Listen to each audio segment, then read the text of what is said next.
Hi, welcome back to Floridian Future. I am Saga Stevin, and today we have a super special guest with us.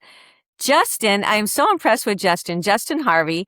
I first started noticing you on the social media platforms and you're doing all this activist work. And then I read your resume and it's like, oh my goodness, the things you have done. Raised in Orlando, you're a Florida guy.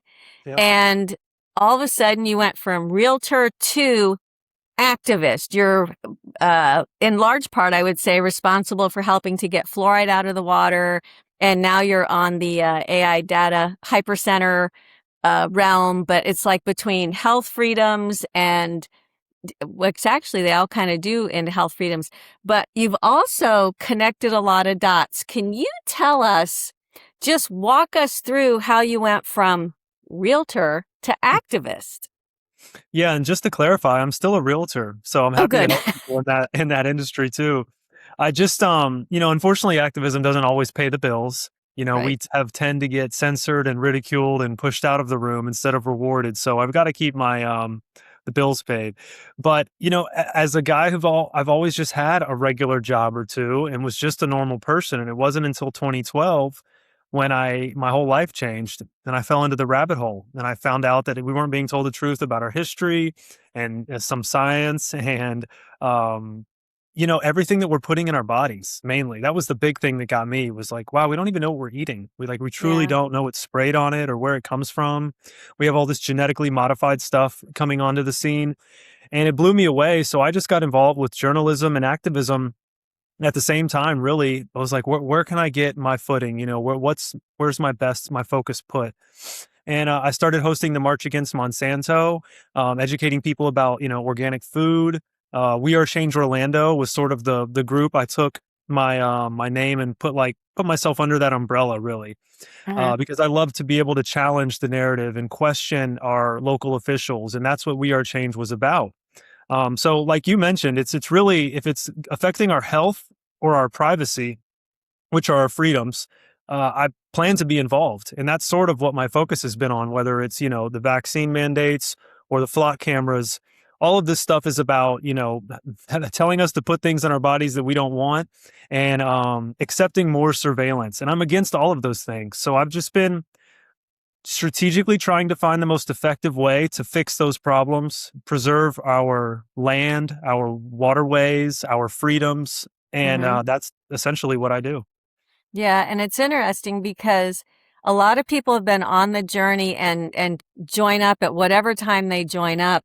But you have really rallied the general public. You've really rallied a lot of people that had no idea about any of this, about all the stuff. I think now, after especially going through COVID in Florida, it was way different because I was actually living in Minnesota and Mm. coming down here, and it was like going from the land of the free to the war zone.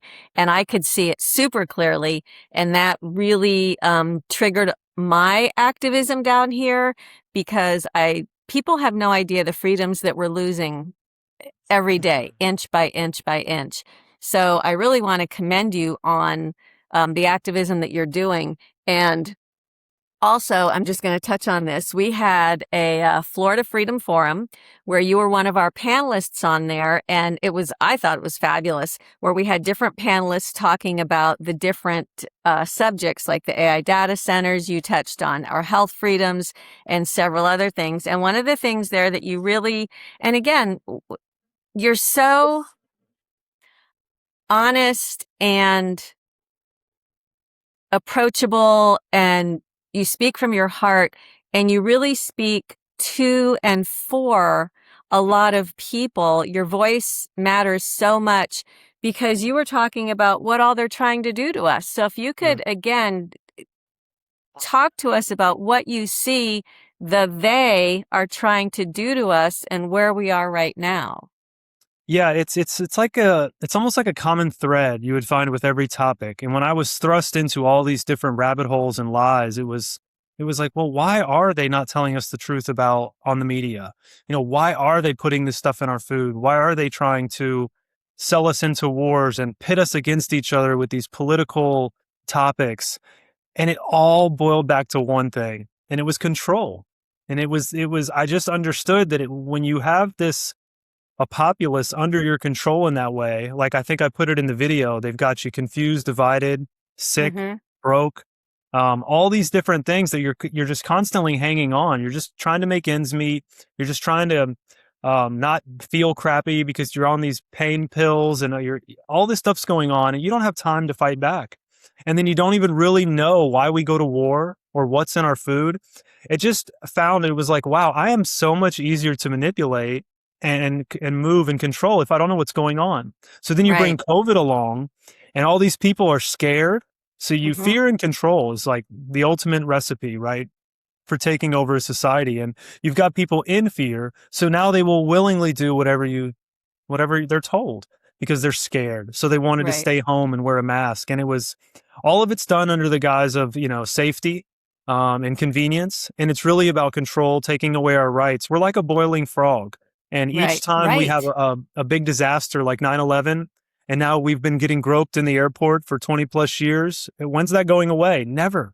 When are Right. they going to take away trying to monitor us during COVID? They're not. They're putting up flock cameras so they can monitor us for the next disaster. So it's always that common theme. And I think once you help people understand like what the goal is with all these things and how they're all connected, it's much easier to reject them and to focus on the solutions.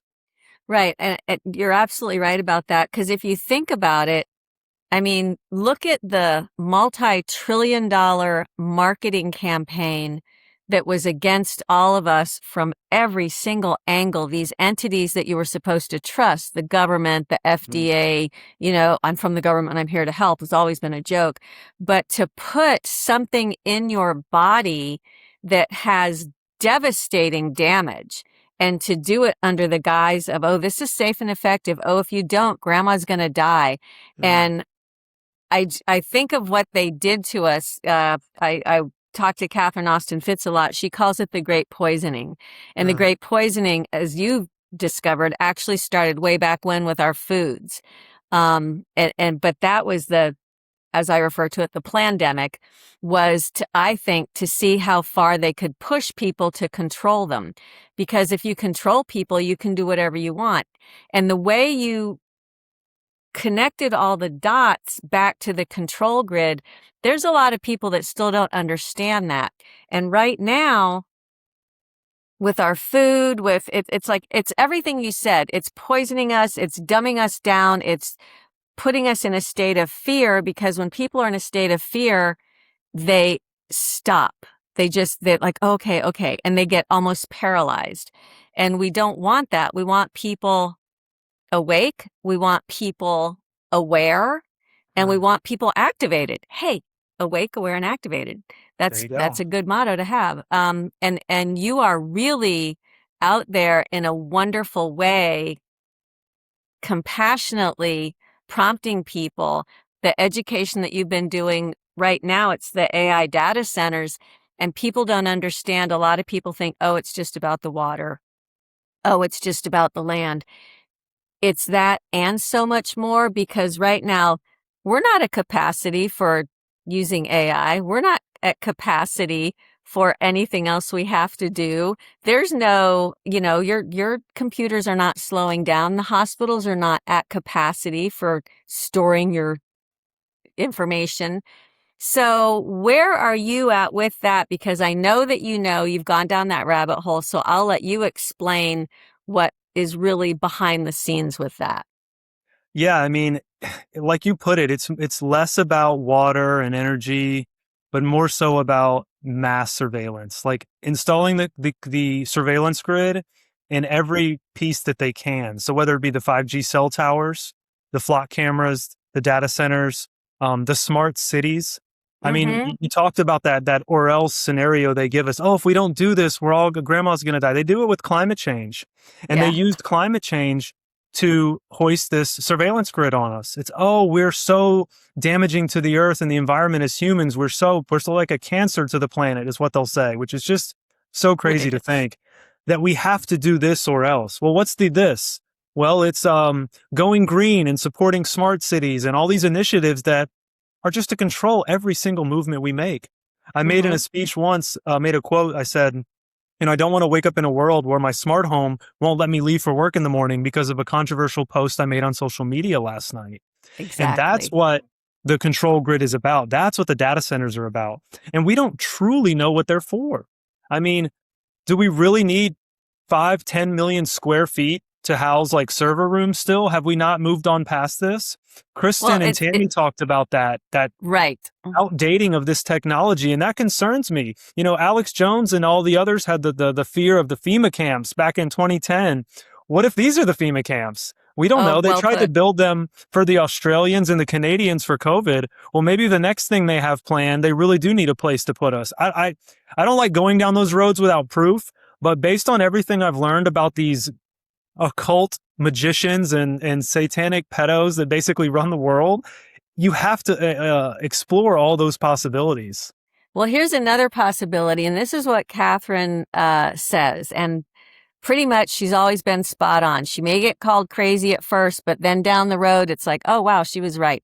So Mm, here's her philosophy, her theory on this, and I am in 1,000% agreement, is if you try to absolutely micromanage every single person, we'll just use America, in America, you are absolutely going to have a hyperscale data center just to manage that information.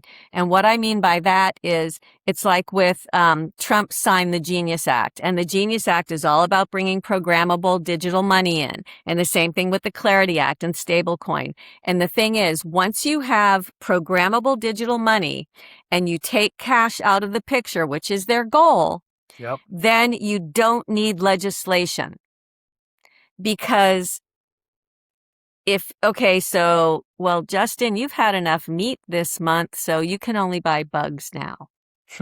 And, or you've gone this far, so your money's not going to be good to buy gas. Or if Right. you don't trans your child, you have no money. And people are like, oh, it'll never come to that. Well, it is at that. And Uh, that's why, because my pillars are health and finance. And that's why I'm trying to get, and this is the other thing, people in Florida don't realize how close the free state of Florida is to being a complete control grid. yes. Um, I tried to get a cash, basically a bill that just for, okay. I mentor kids at high schools. These kids cannot, in the state of Florida, they cannot buy a ticket to a prom, a concert, a football game and use cash. Wow. I know most people don't know that. And I'm like, even the legislators, they're like, really? And I said, yes.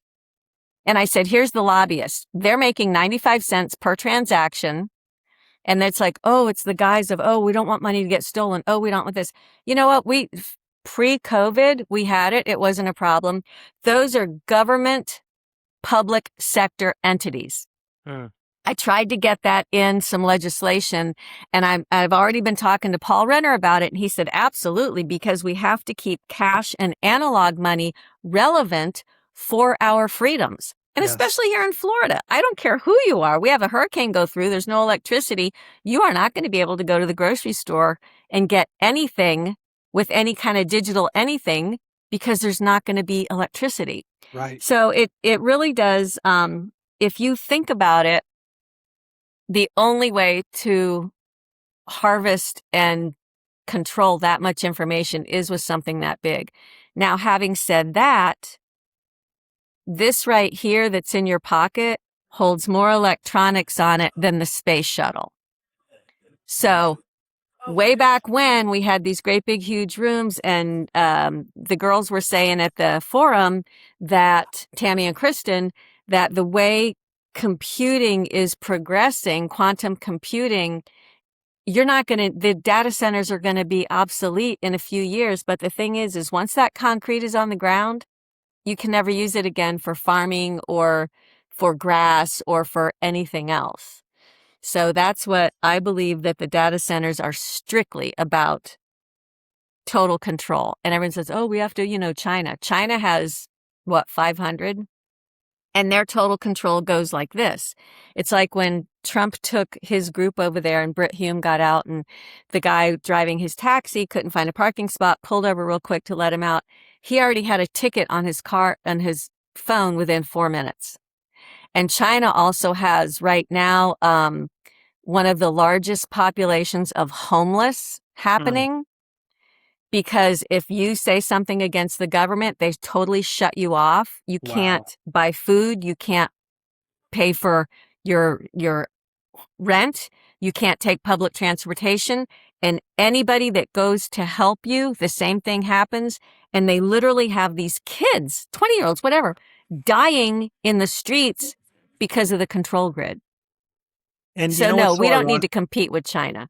Yeah, the irony of that is that, some of the detractors are saying that we're like falling for Chinese propaganda and we're going to lose the AI race.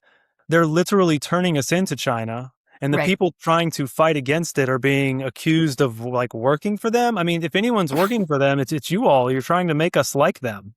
It right. doesn't make any sense. But you're right. Those are the scary scenarios we always said that we'd never let ourselves get into in America. But imagine when that system is on, during something like COVID. I mean, that's very alarming. No one, the trucker protests in Canada, they turn their money up. Exactly. So it's not it's right around the corner. They're putting those systems in place to where we won't be able to fight back or resist. Right. But we could, there's still hope. So it takes a special person to organize the grassroots and a special type of person who will actually fight against these. Can you, because you are that person, can you shine some light on how you talk to people, how you get them activated to show up at the committee meetings, which, by the way, there was one this morning in Lakeland. We'll talk about that when you're done. But how do you get these people to actually open their eyes a little bit and pay attention, because every voice matters?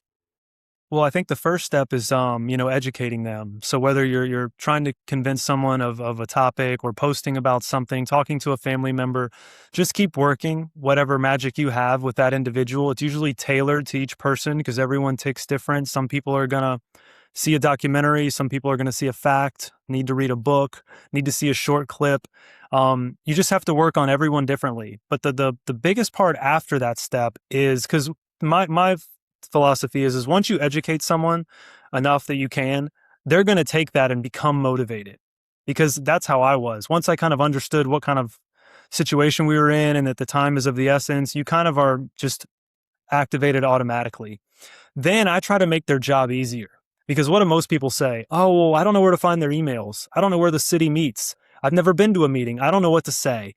So I give them the email addresses, the address. I send them one of my old speeches and say, hey, do you have any questions? So it's almost just giving the people the tools they need to have the confidence to go, because most people are scared to speak publicly. They just Mhm. don't quite know what to say. Um, just those little problems that we all think about before we commit to going somewhere.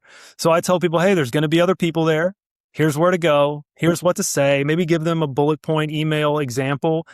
And then people are much more likely to actually pull the trigger, I've noticed. So that's something that I try to focus on, because everyone's got busy lives and so much Right. going on. You've got to sit down, look up the commissioners.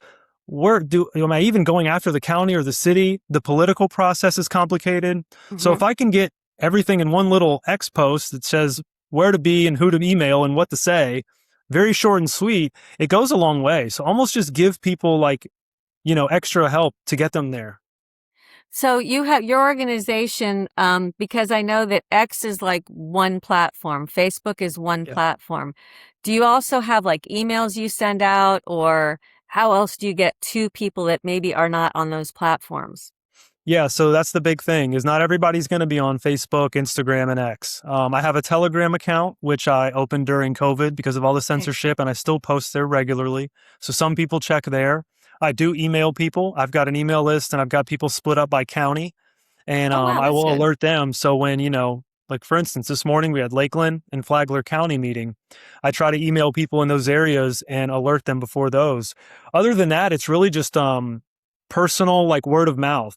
So going through and messaging key people, like I know someone in Polk County maybe that is very active, and I message them and they tell a bunch of moms, and they show up. So just building connections and resources over time locally in Central Florida has been very helpful, because when I can message one doctor or one health freedom advocate that can then put that out to all their people, we're really touching a lot of different people and trying to get the word out. Right. The other thing I don't think people realize, it's kind of like finding your tribe, because Mm. when you go there, you're going to have all these other people there and you'll meet new friends. I have met I have Yeah. met so many people that are like, you're a breath of fresh air because, oh my goodness, you get it. You understand.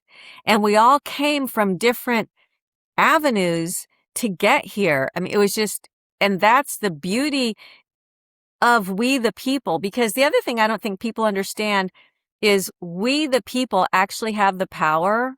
And once you realize that your government has been lying to you to keep you suppressed, if you think about it, because the oligarchs and the bazillionaires and all that, there may be thousands of them, hundreds or thousands. There are millions of us. And it's like what you were saying earlier. They're trying to keep us divided. And I think whenever I, see that, it's like, oh, pitting us against each other for this and pitting us against each other for that. Now, having lived in Minnesota, when there was a football game between the Vikings and the Packers, game day, we were like, "Arr!" Right? And then after the game, it's like, all right, let's go have a beer. Yeah. And I don't think people realize it's like you may be on the opposite side of whatever And I've argument heard it or used to be that way in politics, kind of. It yes. was more so of like, "Hey, look, we're gonna maybe go at each other, but it's a little more cordial when it's over." I think something really interesting, and I don't know how to place it, happened when Trump started running. Yeah. The country became so polarized, and I don't think it was an accident. And then you, Oh, just fast forward a few years later to COVID. Now we've taken so many steps back in division and polarization because now it's Trump's a racist and you're going to kill my grandma with wear your mask and get the vaccine. That time period really was tough to overcome for unity in this country. So I don't know that we'll ever get back to that because, also the internet has breeded a world of people hiding behind keyboards and saying really nasty things about every other person they don't like. that's true. Can we get back to having a beer after the primary's over? I hope. Right. It's like people don't realize it's like with Trump and DeSantis. Oh my goodness, he went against Trump and he ran and. Newsflash, Trump and DeSantis play golf together. They're fine. Exactly. You know, Yeah. and there used to be a lot more social gatherings with people on both sides, and it's not an either or. And I saw a post the other day and they said it's really quite refreshing knowing what we know now about the injections and the mRNA and all that. And the data is horrific Mm, that you don't hear a lot of people going, ha ha ha, I told you so. right. Because you can't unvaccinate. So let's help each other get through wherever we are on that spectrum and get through together and as healthy and as better as possible because there's future generations coming up. Yeah, and that's a good point. I would pitch to everyone, let's try to set all the COVID and all the Trump stuff just off to the side. Right. We've got a mass surveillance grid and we've got foreign countries meddling in our elections, and we Right. need to stop those things. And I love the refreshing feeling of seeing the bipartisan effort on the public side with data centers and flock cameras. I Yes. mentioned Lakeland in almost all my interviews now, how I watched that video and it was like 25 Republicans and 25 Democrats, it felt like, came up there to speak. And you don't ever see that. And they Yeah. haven't taken these topics and really pushed us to each side yet, if they're going to be able to at this point. So it's been really nice to see. I really feel like between foreign countries meddling in our stuff, the wars that we didn't want, the surveillance grid, the whole Epstein thing. I don't know why Right. we can't unite on those. We're not talking about abortion. We're not talking about vaccines. Can we just not be polarizing for a minute and focus on like our freedom, right? And in this Right. country as a whole, not just this guy's going to be a Nazi and this person's going to be a tyrant. Yeah, and it's like, if people had a little bit more compassion, it's like, oh, well, so and so said this and they believe this. And I said, what? And this is my standard response. It's like, I used to believe in Santa Claus. Then I found out the truth. So I'm good now. I don't believe in Santa Claus anymore. And that's how it is with everything. I mean, there's a lot of doctors, there's a lot of people that, they found out the truth about the shots, the truth about whatever, pick your topic. People do learn and grow and change. And then there's other people that want to hold their feet to the fire about something that was said a year, 2 years, whatever ago. And that's also a shame. But it's like you said, it's the keyboard people that hide behind that, call each other names, and Yeah. it's the divide and conquer. So I don't know if they're really that much hate filled, or they're bots or whatever, but we need to realize, first and foremost, people, we are Americans. And as Americans, we need to come together. I'm not saying, stand in a circle, sing kumbaya and agree on everything. No, seriously, do you and your mom or your brothers and sisters, do you agree on everything? Right. No. My husband and I don't agree on everything. It doesn't mean I'm like, oh, I hate you. No, I don't. It's just, okay, well, you talk about it, you have discussions, and learn and grow from there. And I think that's, in a world, we need to come back to that. And I also think that, I'm going to take a little bit of a turn here. With the churches, I think the churches have become so afraid to talk about political topics and bring up political topics. We are called to do that. Mm-hmm. We are called to absolutely talk and discuss about things that are political. Because I remember, who is it? Franklin Graham did a sermon on the sin of tolerance. And it was like, wow, that's really good. It's a different perspective, because we're not really called to be tolerant of.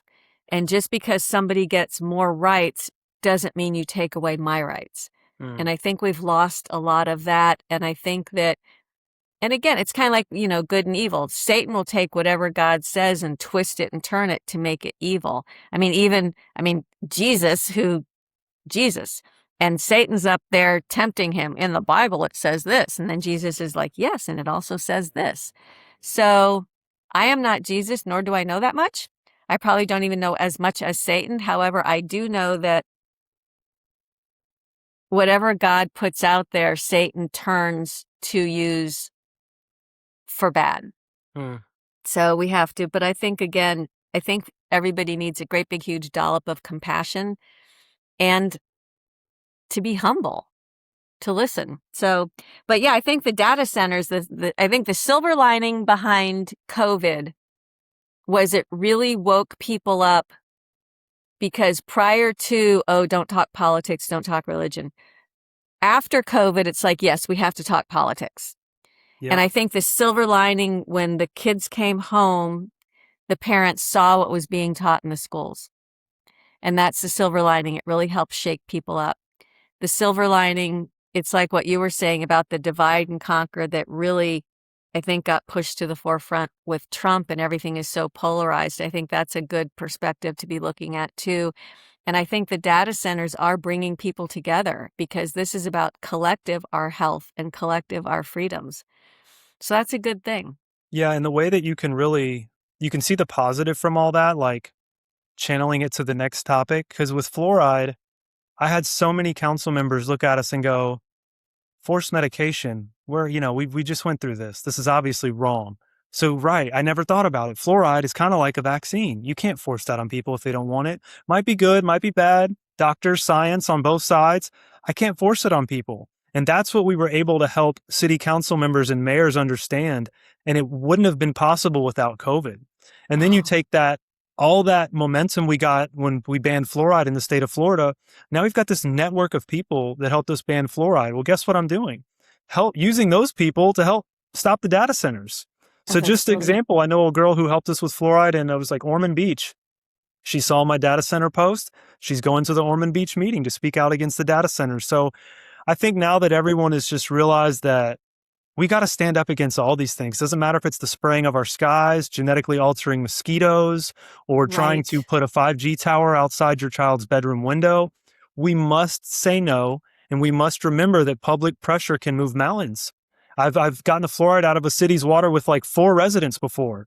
We took an inflatable elephant, some firefighters, and some vaccine injured people to a county meeting. The next thing you know, the governor is calling us like, hey, can you help us get vaccine injured people into a press conference? We want to have a press conference with them.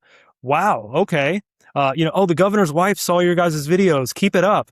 I mean, you know how inspiring and like motivating that is when we hear that? So we just keep pressing. So if I tell anybody anything, never underestimate power of one sign that you make, one post, one city council speech. I mean, you could just speak from the heart one day and talk for a minute and a half and it accidentally go viral, as we have Hmm. seen. So Right. don't stop. You know, we're winning the information war. I tell people the controllers may still be in the control room pulling the levers, but we are like beating the walls down. And the Hmm. amount of people that are joining us that have rejected all of their narratives is growing by the day. Well, yes. And thank you, thank you, thank you for that. So, how can people reach you and connect with you? And how can we best help you to continue doing what you're doing, which is fabulous? Yeah, I mean, if you're not on my email list, reach out to me. I can be found on Instagram and X as Justin_We Are Change. I'm on Facebook as Justin Robert or We Are Change Orlando. And if you touch base with me, I'll give me your county that you live in. I will keep you alerted of things coming up. And we just take it from there. We have a flock protest in Altamont Springs on August 18th. And Del Bigtree will be in Orlando on August 29th, which I will also be speaking about flock and data centers there too. So there's more stuff coming up. Just connect with me, follow me on social media, and we will keep you in tune on the fight.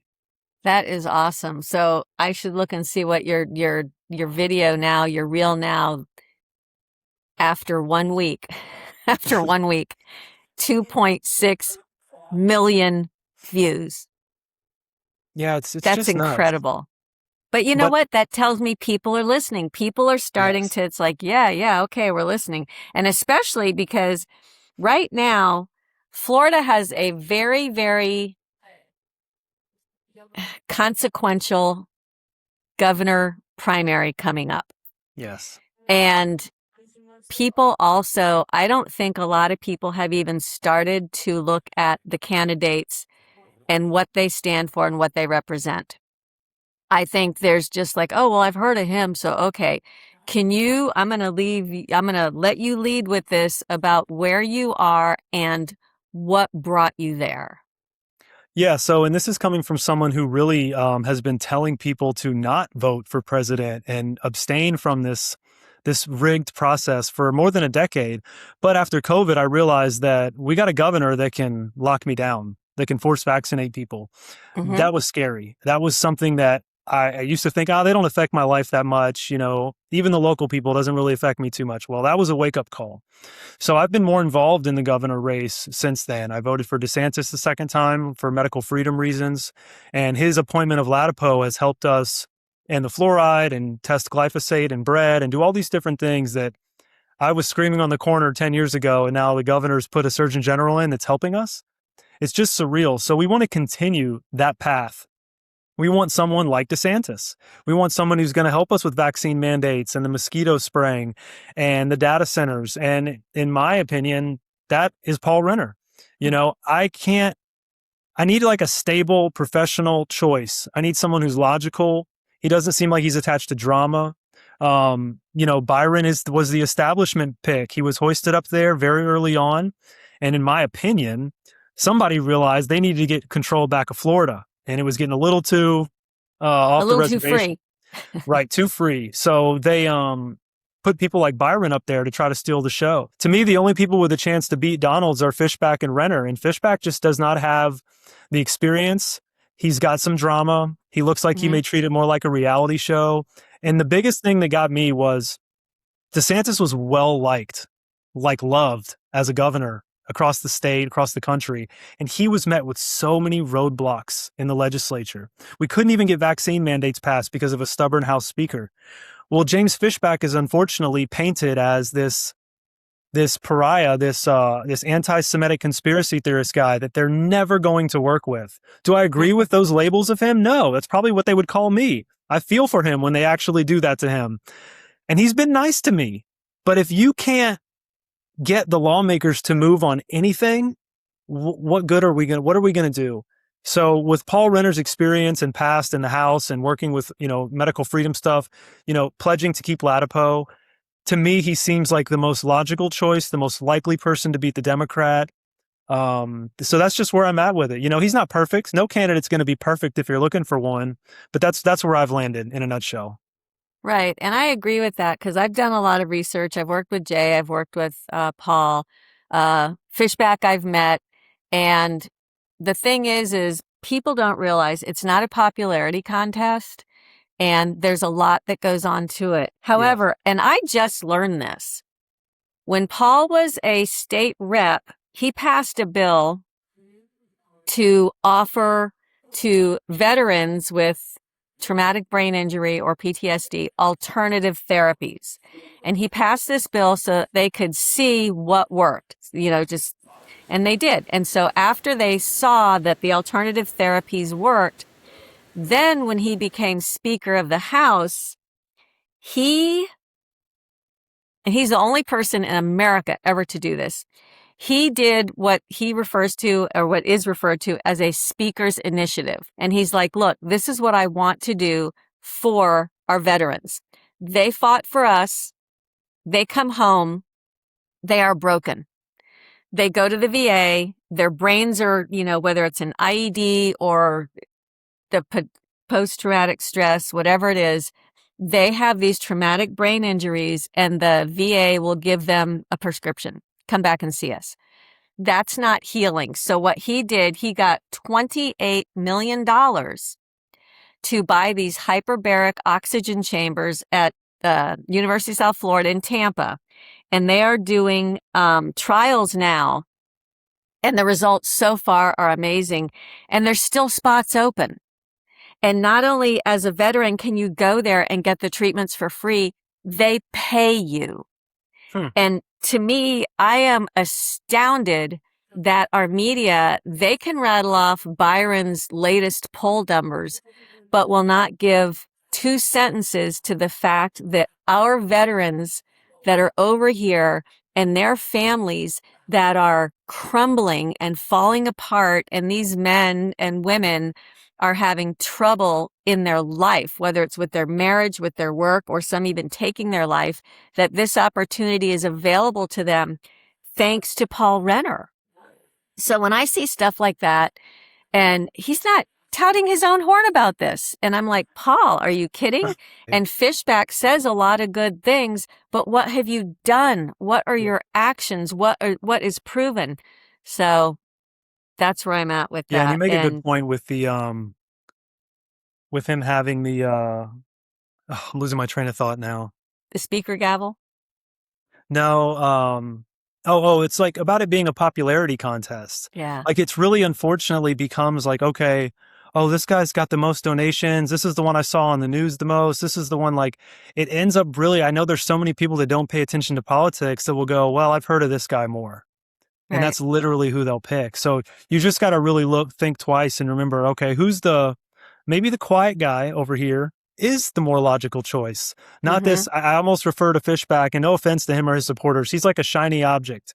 And everyone's like, oh yeah, oh my gosh, no one's ever said this. This is great. But is that shine going to wear off like really quickly? I mean, I don't want to accuse him of being like this, but we all remember Vivek. People were really excited about Vivek and what happened there. People were really excited about Obama even. Very slick talking guy, says he was going to change things. Right. Again, even Trump kind of says some outlandish things. Fishback has got a little Trump to him. He tries to steal the room and say something funny, maybe even say something a little racist. And it's like, okay, the kids may have laughed in the corner, but like, are we serious about being governor? I'd almost rather have more of a military-minded person like a DeSantis or Renner. Yeah, an adult. We need an adult in the room without the drama. Yeah. So, yes. Okay, so back to our activism. I want to thank you again because I know our time is short here. I want to thank you so much for all that you are doing active-wise to help all of us. And again, let people know again where they can reach out to you. Do you have a website? I actually don't have a website, so the best way to find me is to just reach out on social media. I check all my messages. I try to respond to everyone. You can find me there. And if you want to give my email out to people privately, feel free to do that as well. Oh, do you mind if we put it like down in the... Yeah, you could put it down in the show. Down there? Yeah.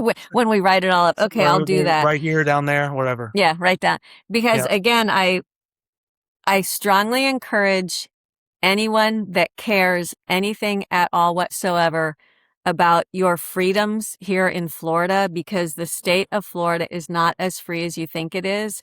And we are one session away from a total control grid. And I know this because I know what legislation is coming down the pike. And it's really scary. And it's like people are, what do you want, Saga? I want to go, I want to travel. I want to go play pickleball, and I want to be able to come home and know that my freedom is going to be there, and kids and grandkids and nieces and nephews are all going to have their freedoms.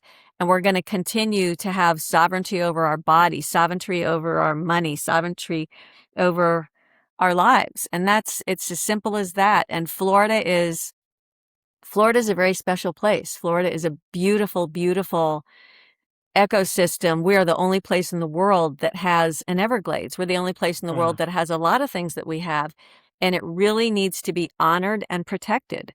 So, Justin, thank you so much for all the work that you are doing, and hopefully this will help get you more evangelists on the trail there to show up at the town meetings, because again, one voice does make a difference. And you know what? You'll find friends. Yeah, you will. You'll find your Friends tribe, like there. you said. Well, thank you for Yeah. having me. I appreciate it. And, I'll just end with one quote, one of my favorite quotes, which actually captioned your video when I reshared it, because it resonated so much with what I was saying. Overall, I'm just saying we need an informed society, because when we're uninformed, we will be controlled. And the JFK quote was, I have the full confidence in the citizens of this nation whenever they're fully informed. I know that their dedication, I know that they will be activated, and I know they'll make more sound choices, whether it's the food they put in their bodies or who they support for political office, as long as we're informed. So let's just keep informing everybody and win the information war, and that's how we win this fight. Amen. Justin, thank you so very, very much. Thank you. Bye-bye.